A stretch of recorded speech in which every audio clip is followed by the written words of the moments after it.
So Aqara has been one of the most consistent brands, always bringing new HomeKit products to market. And in the latest release, they have released another hub.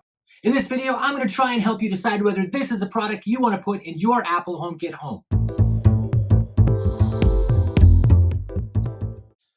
Hey guys, Chris Young here from HomeKit Geek, the channel bringing you new smart home content all the time, focused on Apple HomeKit, but dabbling in some of the other ecosystems as well. If that sounds like it might interest you and you want to follow along with my journey, do me a favor, ring that bell, subscribe to be notified when new videos are added. Before we get started, I do want to say thank you to Aqara for sending me this M2 unit for review.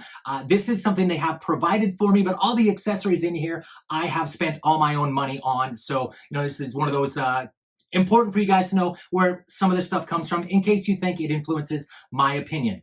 So first things first, let's talk about how I'm looking at this particular hub. I am going to look at this from the perspective specifically of Apple HomeKit. Now I'm going to put a link up here somewhere to a link by Dustin that really kind of dove in to a lot of the other aspects of the Aqara, using the Aqara native app, signing in using their automations, the IR blaster functions, those kinds of things. I'm not going to look at that because he did a really good job of that. So if you are interested in the overall product, go check out Dustin's video. It's a great video. You'll learn lots about the product. First of all, let's define how I'm going to look at this. So there's kind of two people who might be looking at this product. Someone who is new to their smart home and wants a good base product to get into the Aqara ecosystem and take advantage of a lot of their accessories. And the second is going to be someone who already has an Aqara product and accessories and really, is this worth upgrading? So let's look at both of those. So let's look at the first one first. If you are new to the HomeKit camp and you want to get into HomeKit and you're looking for a good product, Aqara has by far right now the most complete line of accessories, meaning motion sensors, contact sensors, vibration sensors. They got temperature sensors. They have occupancy sensors. They have like everything. They have plugs as well. What they don't have, at least in North America right now to date, is lights. So that's where you're going to have to look outside of the Aqara ecosystem. Those may be available in other parts of the world, but right now, at least in North America, that's not there right now. But that's the beauty about Apple HomeKit is HomeKit as an ecosystem allows you to tie all those things together and use an Aqara motion sensor to trigger a Philips Hue light or a LifeX light or whatever. So let's talk quickly about what Aqara has in the market right now. There are three different products acting as hubs, and really there's the M1S, the M2, and the Aqara G2H. If you're looking at a camera, it's the G2H, that's simple. The M2 is not a camera, pick the camera, right? Simple. On the other hand, at the core, the M2 and the M1S hub are very similar products. They are both security systems at their base. The main difference being that the M1S plugs directly into the wall. The M2H has a micro USB connector. The M1S has a wonderful light that spins around and allows you to put color and control that. The M2 doesn't. It has an IR blaster, and it is in addition to that, it's got the ability to plug it in directly into a wired Ethernet port if that's important to you.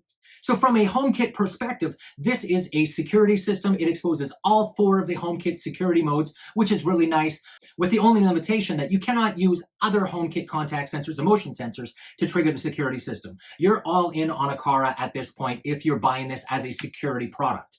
Now, the nice thing is that the Aqara products are reasonably well priced. They are in the budget range. You can put them all over your house and it's not going to break the bank.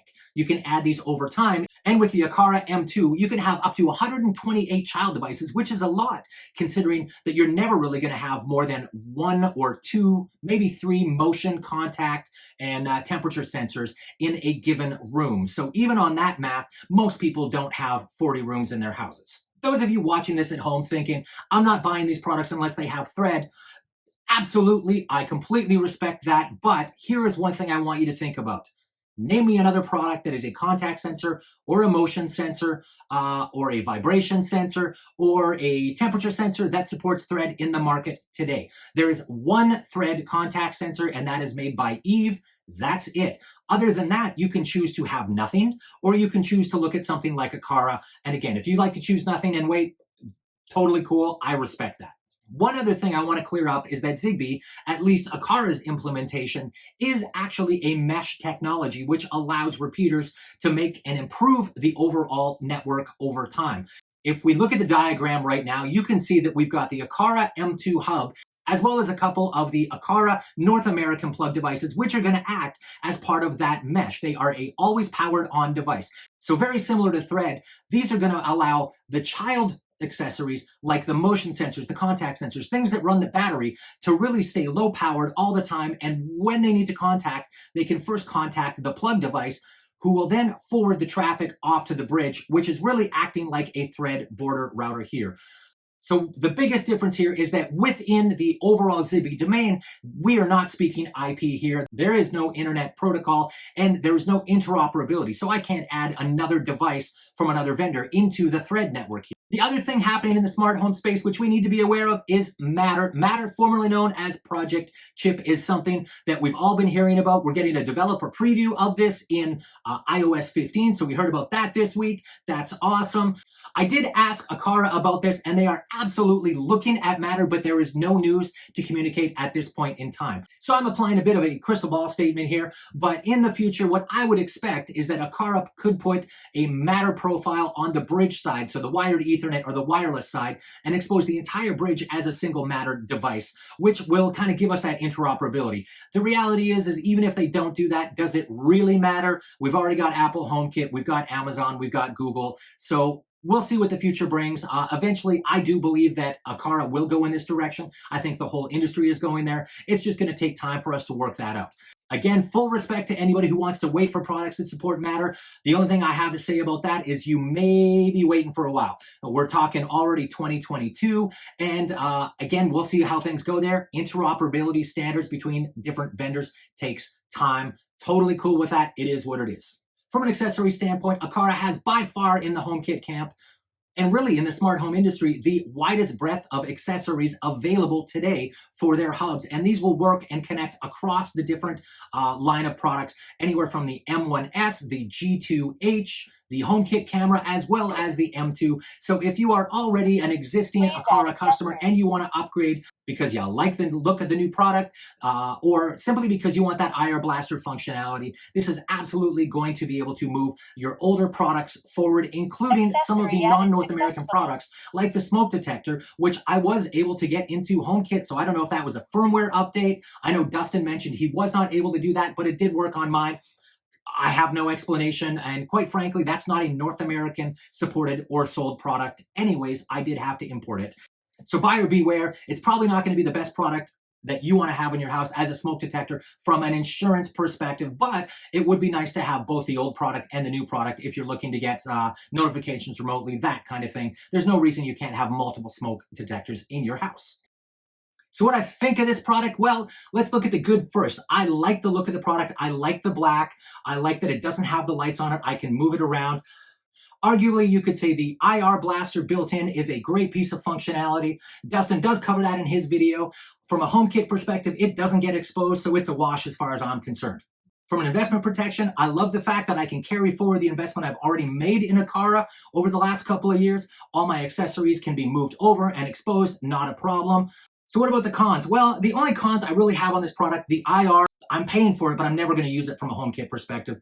And the BLE hub as well. Again, they're advertising this, but I am a big believer in buyer beware, buy the product if you're happy with it as it is today, because there's no guarantee anything else is ever going to come after that. So you got to make sure you're happy with it today. It doesn't have Thread. Personally, I don't care. I've got a couple of the Aqara plugs around the house. So my Zigbee network on the Aqara point of view is covered. It is stable. And if I have problems with it, I can just add more plugs and I'm going to get that full mesh Zigbee 3 capability.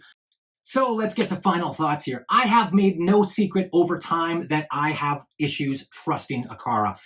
They really stumbled when they first came out in North America 2-3 years ago. I got an early release of the first HomeKit hub, and quite frankly, they didn't even launch until a year and a half afterwards. So I kind of took some heat on that, and it took me a while to regain trust. But over the last year, year and a half, 2 years, I believe that Aqara has shown commitment and they have learned from their mistakes. So would I recommend Aqara overall as a brand? Yes, I would, especially because from an investment protection, I have been able to take the same accessories, the same motion sensors, contact sensors, temperature sensors, vibration sensors, all of those things, many of which are not available from any other vendor in a HomeKit camp.